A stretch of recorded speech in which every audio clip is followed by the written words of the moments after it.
Welcome back. It may be tough to follow up the fastest man on earth, but we have someone who's arguably one of the newsiest as our next speaker. Architect Bimal Patel has handled some of the most prestigious projects of redevelopment in the country, including the current Central Vista project. It's a project that's changing Delhi's landscape, and because of that, it's become an emotive issue, with some people ruing the loss of historical sites, others welcoming the prospect of a modern city.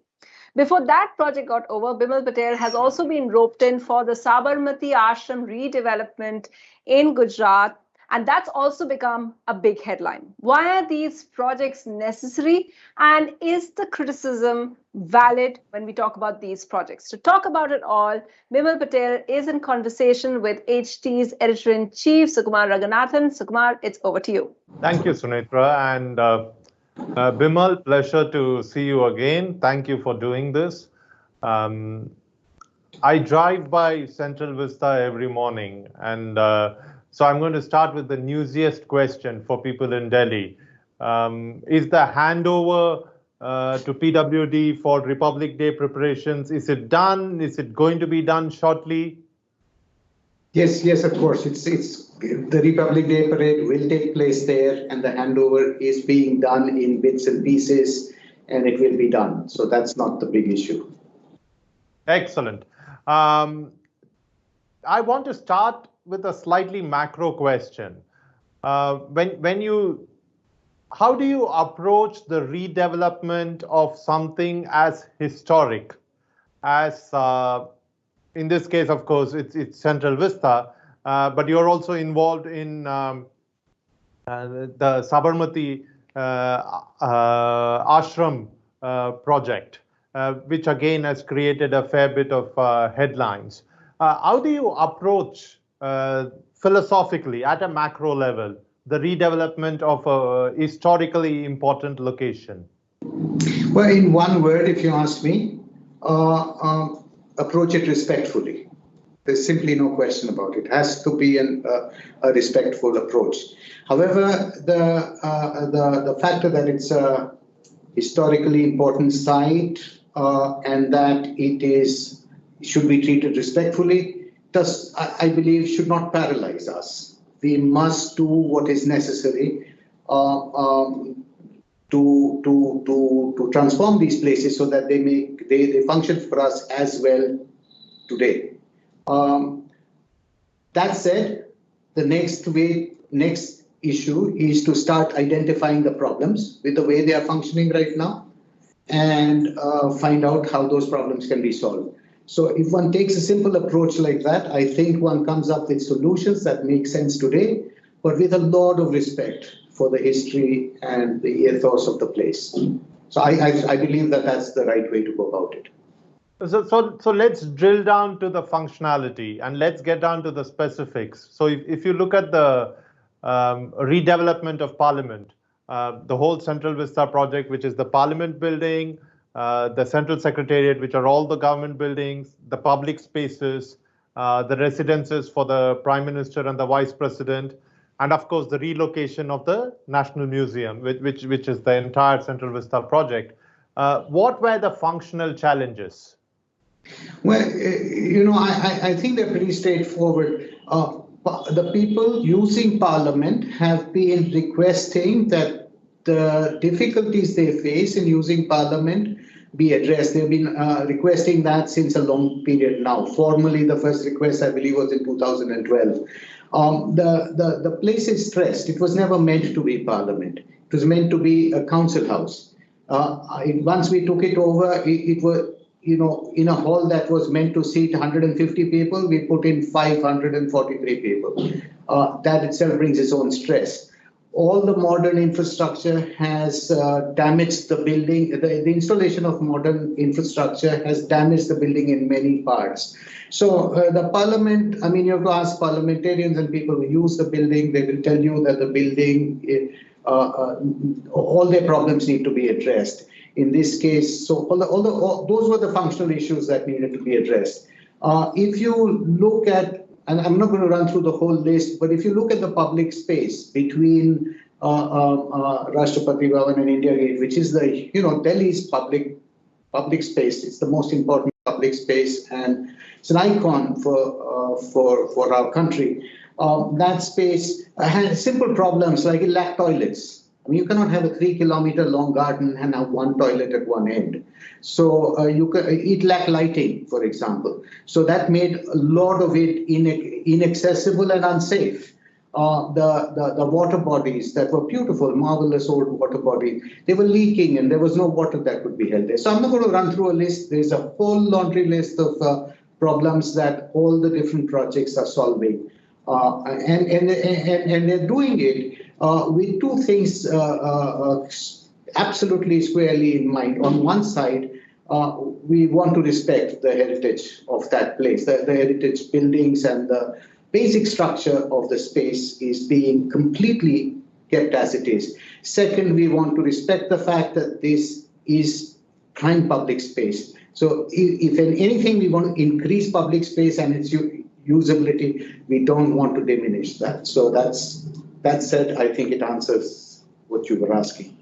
Sunetra, in her introduction, spoke about the fact that this has become an emotive issue. I think the fact is everyone has pretty much grown up seeing the circular parliament building, and to suddenly be told that there'll be a new parliament building is a bit of jolt to many people. The same with the ashram, right? I mean, there's certain associations that people have with the ashram. It's always been a certain way.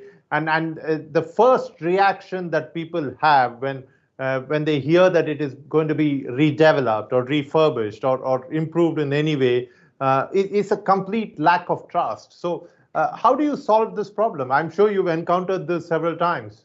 I completely agree with you, and I think that that the apprehensions that people have when they hear redevelopment, when they hear change, these apprehensions are often well-founded, and I don't have a quarrel with that. So much of the change that we see all around us is actually deleterious. It reduces quality and takes away old memories, and it's problematic.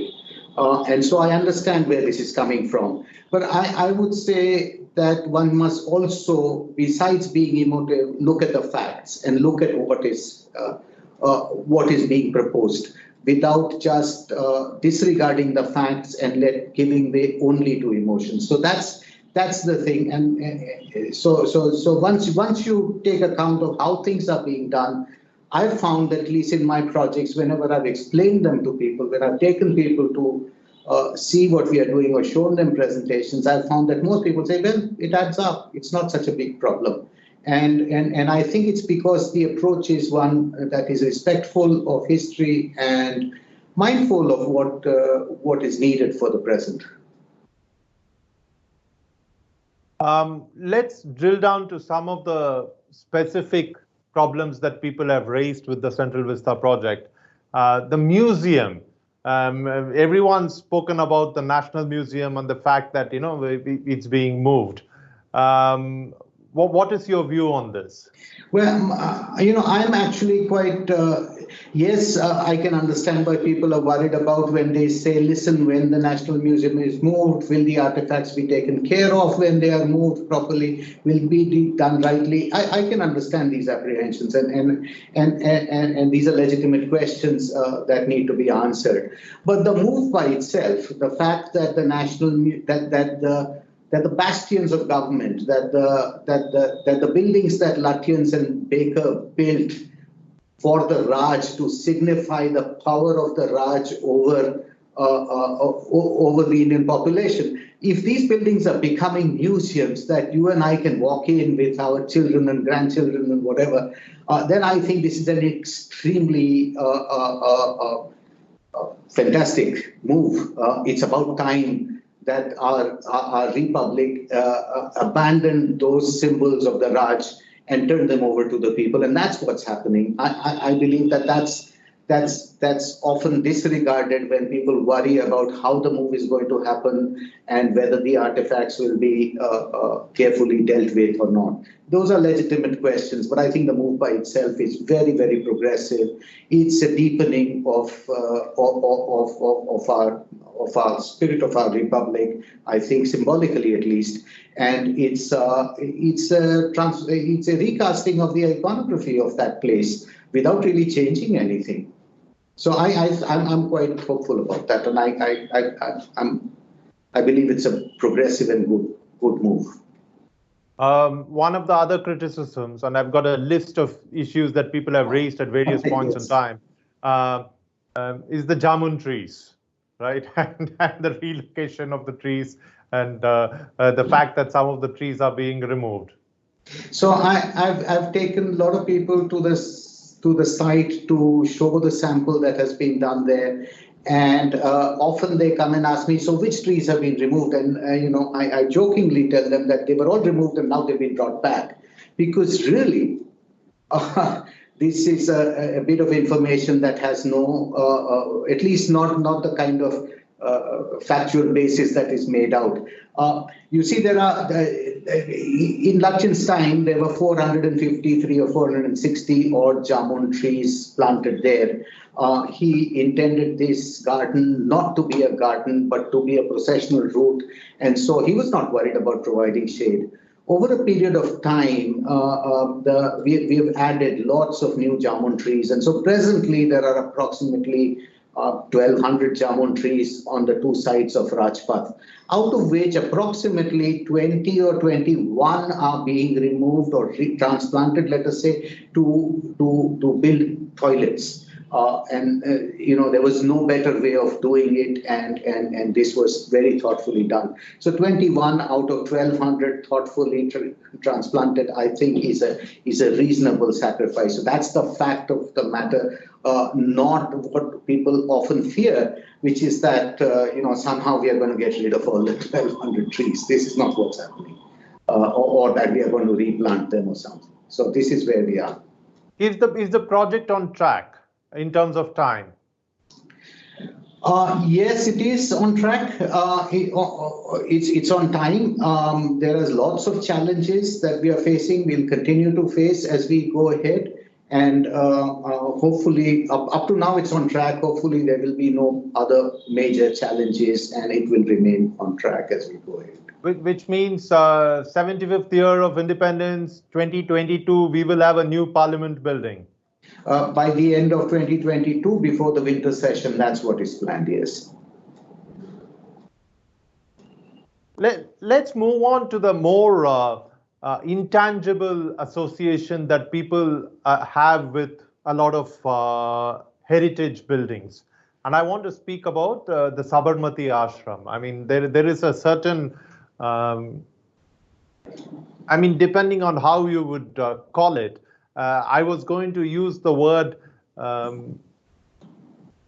run down or worn down, but I know that might not be a respectable word, but there was a certain simplicity and a certain basic quality to the ashram when you look at it. And I think a lot of people liked that kind of sentiment pervading the place. And there is a worry that you're now going to end up with something which is frankly modern and doesn't really reflect the principles on which the father of the nation founded that ashram. So let's get 2 or 3 facts correct here. First of all, like you and like many other people, I admire the Spartan, austere, authentic, simple qualities of the original Gandhi ashram. If one goes there today, goes to Gandhi Kutir or to Mirabai Kutir or the buildings around there, they have been well preserved in that manner by the Sabarmati Ashram Preservation and Memorial Trust, and there is absolutely no intention to deviate from that. What is being done, let me explain and then come to one other point. The Gandhi Ashram used to occupy about 40 acres of land. On it, there were 60 odd or little more than 60 buildings that were spread out across that 40 acres of land. The Gandhi Ashram we see today is only 5 acres. Out of that, only 3 acres, the old buildings have been preserved as they used to be, and they are available for visitors to see. The idea of the project is to expand the Gandhi Ashram to cover all the original buildings, and the original buildings, most of which exist today but are in a derelict state, are to be restored and brought back to their original condition. So this is a restoration project. This is Gandhi Ashram restoration, not Gandhi Ashram redevelopment. That's point number one that must be understood. And there is absolutely no intention on any side to do things that go counter to the ethos of the ashram and the architectural language, simplicity, authenticity of the place. So there is, I'd urge you to look at the short video film or short animation film that was released by Government of Gujarat that shows some visuals of what is proposed. If you can find something that is non-Gandhian there, let me know. Having said that, let me also remind people who talk about modernism as completely always opposed to something that is Gandhian simplicity. Because Charles Corrier's famous museum there, which is there and nothing's to be done to it, remember that it did not mimic Gandhi Ashram. What it did was use perfectly modern materials like brick and concrete to build a modern building that had the ethos of Gandhi Ashram.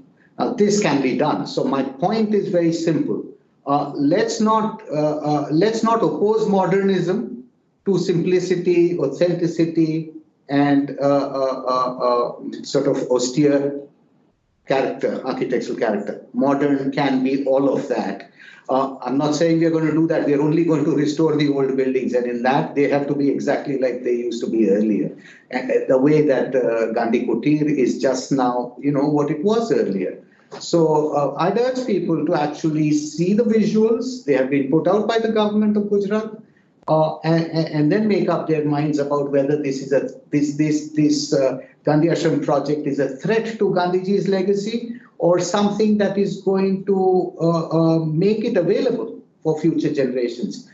Today, those buildings are falling apart and decaying, and now they will be brought back, restored and brought back so that people can go there, visit a 50-acre ashram in the condition that it was when Gandhiji used to live there. So that's the idea.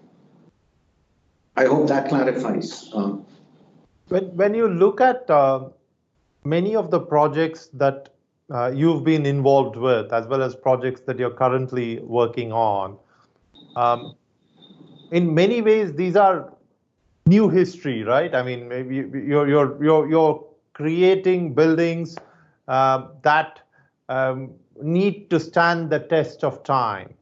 I know this is a slightly tough thing to ask you to do, but how do you think history will judge your work? Gosh, I cannot ever say, nobody can say what the future will hold for all of us. I just hope that we are doing things, the honesty, simplicity, sincerity, and respect that we are showing for the past, the honesty with which, sincerity with which we are trying to solve problems is something that will be respected as time goes by. And it'll be clear that we are not out here trying to rewrite history. We're just doing what needs to be done, in a sense. We are not trying to be bombastic about this. We're just solving problems, and that's what Lachins was doing. That's what Gandhiji was doing when he built. People were solving their problems in a humble sort of way, and I hope we are doing that. We are not trying to create history, and I'm hoping that will win us the hearts in future. Because the projects you're working on are so significant, You've attracted a lot of attention, a lot of criticism. People have commented on your architectural style.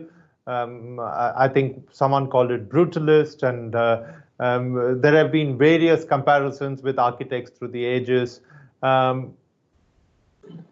What goes on in Bimal Patel's mind? What are your architectural influences? What are your, how do you approach this? Can you sort of give us a window into how you think and how you approach architecture?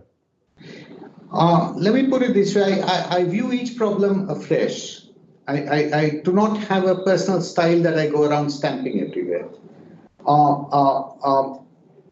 When I work on the new campus for the Indian Institute of Management, that had Louis Kahn's building, and that was an opportunity to make a building that was thoroughly modernist, thoroughly modernist in the way that it didn't mimic Louis Kahn. There's no point in mimicking stuff, but it was thoroughly modernist. The setting was that it was the right thing to do.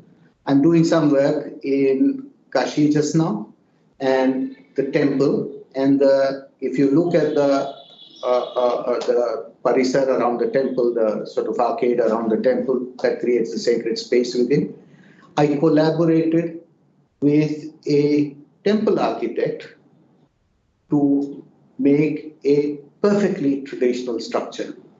These are two extremes, and so I am. I don't believe I take a stamp and it's Bimal Patel everywhere. People who are sometimes worried that I will take one style from somewhere and put it here, get worried about what I'm going to do. So that's my approach. I do what I feel is appropriate for that place and for that moment and for that particular context. So that's what I'm doing. I do that quite sincerely. And yes, I do attract criticism because these projects are projects that are significant. They are in the public eye.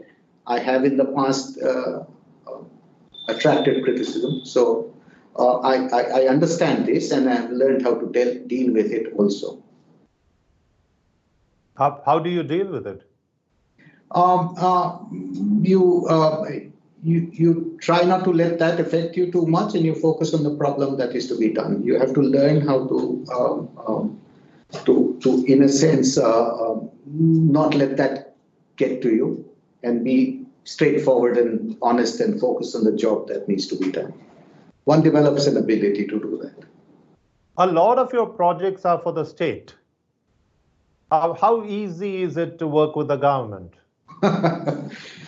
This is incriminate. I mean, this is a question that can get me into a lot of trouble. So perhaps I should dodge it and say that, listen, let me put it this way. All jobs are difficult to do. Okay. Each architect has to decide which frustrations he wants to live with. And so sometimes if you work for private clients, that's difficult too. If you're building a single family home for somebody, that's difficult too. But these are all different frustrations. You work for government, is difficult too. You've got to decide which frustration you want based on what type of work you want to do.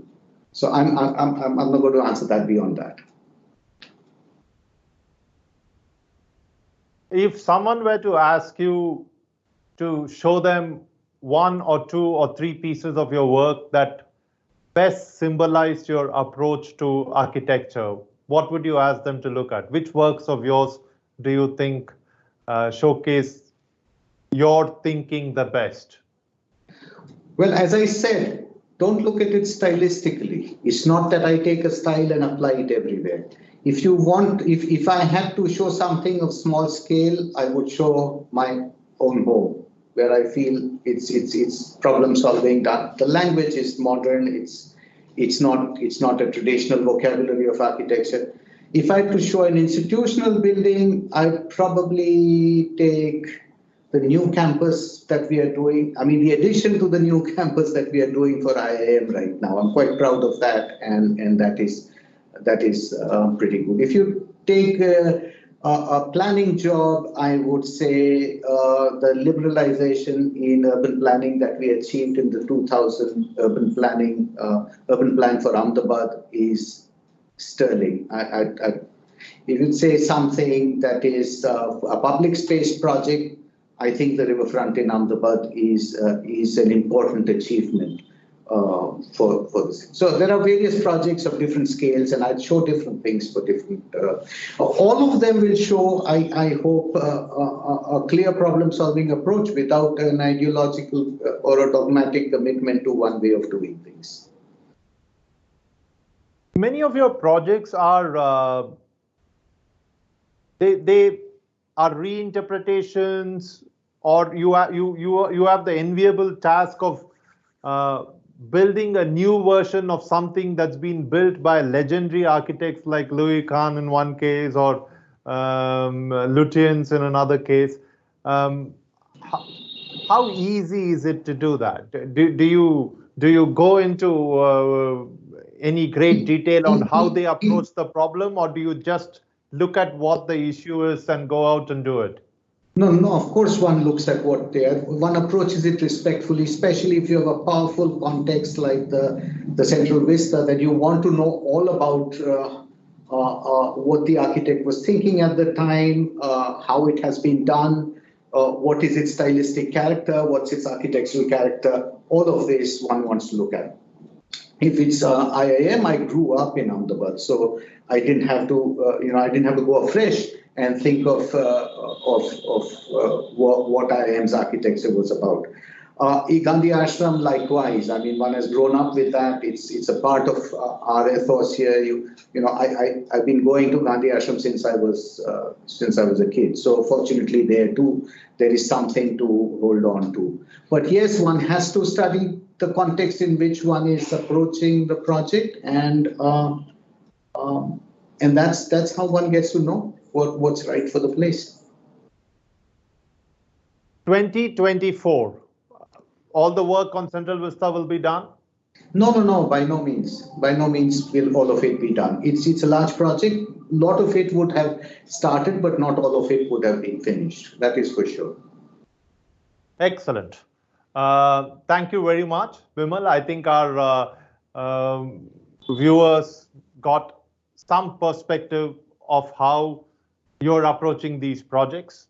Like I told you the first time you met, you're changing my city, right? And I'm hoping it's for the better, and I'm hoping it will be something that all of us can look at with pride. Thank you very much for spending time with us. Back to you, Sunetra. Thank you.